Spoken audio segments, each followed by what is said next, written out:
Well, let's start back at the beginning, and we'll catch up to the present again. So back 1999, um, something that fascinated me about your bio was that you had started off focused on city planning, Yeah. which is not usually the background that then like, oh, we knew he would become a literary agent. So when did that shift?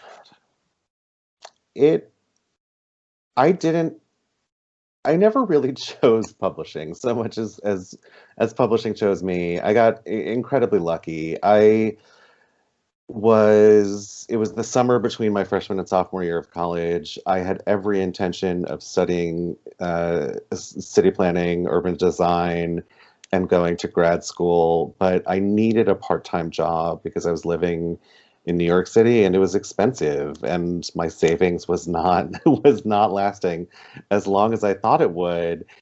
So I needed another job and sent out 45 resumes, and the first person to call me back was Stacy Glick, my coworker to this day.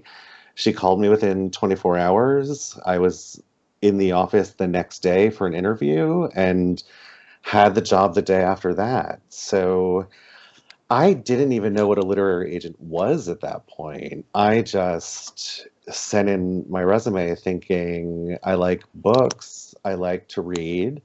So whatever this whole thing is might be interesting.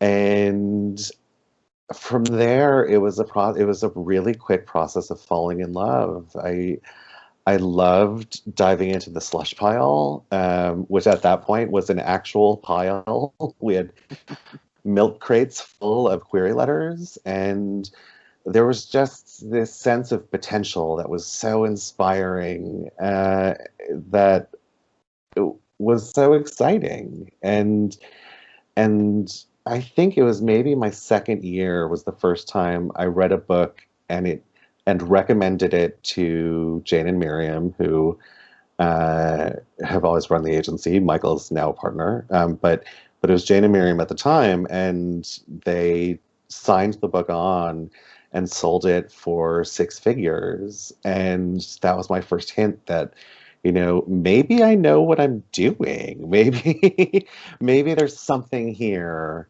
and I would be able to do it. And I was so cared for and nurtured in the position that I would I would quit periodically about every 6 months and go work for the City Parks Foundation or the Park Conservatory, and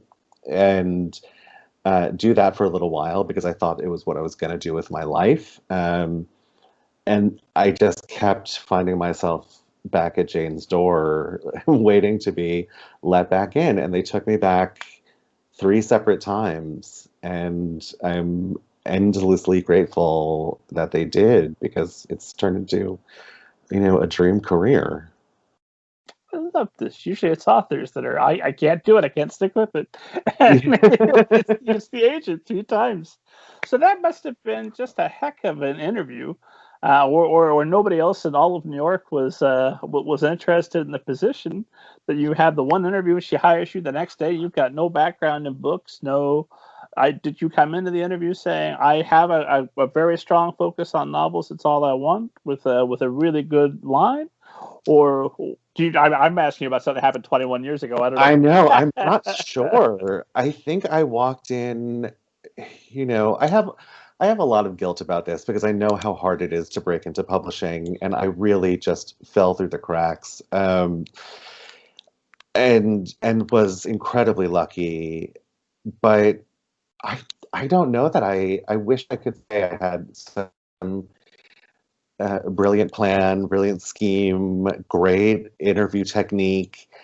Uh, but mostly I just researched the agency, read the entire client list online, and went in excited. I was so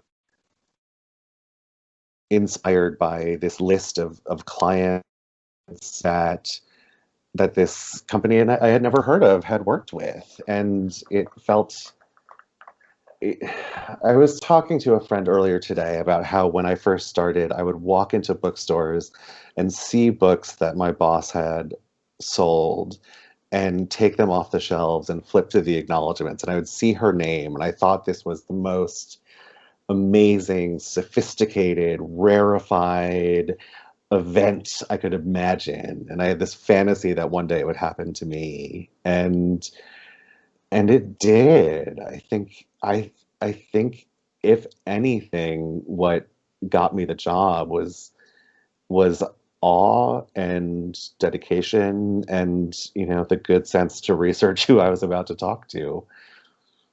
But yeah, there was no great plan. Well, not in the conscious brain. Sounds like the subconscious knew what it was doing. Maybe.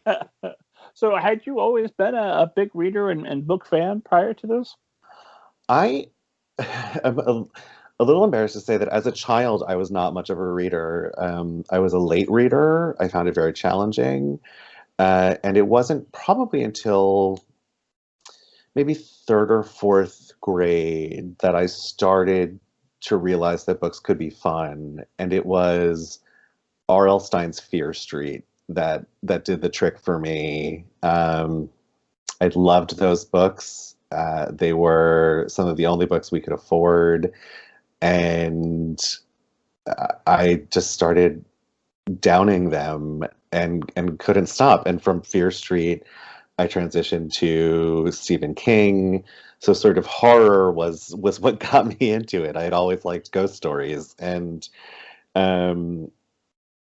and I became a reader. I became a reader a little bit later than a lot of folks who work in publishing and who are sort of maybe better read in children's classics than I am. But I came in on it with a very commercial lean a couple years later than most of my colleagues.